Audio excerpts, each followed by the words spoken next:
Si Bato, ipangako ko sa iyo, ilalabas niya yan totoo kung ano man yung puta.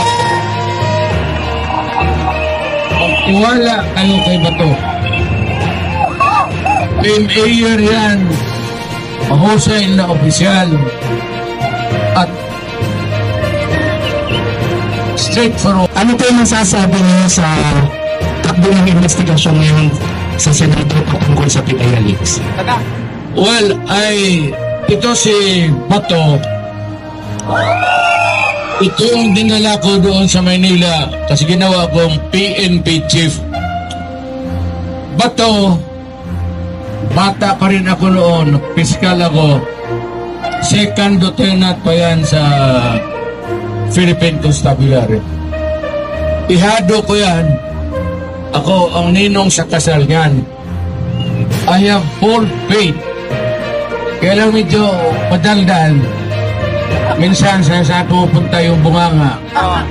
Pero hayaan mo siya.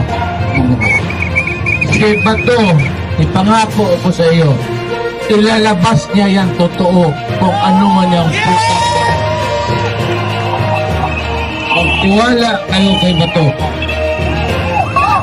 Mayor yan, mahusay na opisyal, at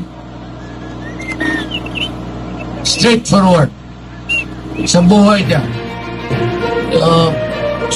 Sa pinakamahabang panahon, he worked for me.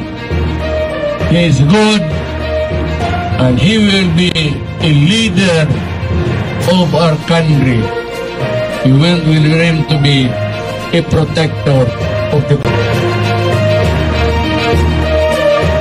mga mahalagang isyu ng bayan ay nangangailangan ng boses ng sambayanan. Ito ang programa na nagbibigay boses sa taong bayan. Ito ang Boses ng Katotohanan.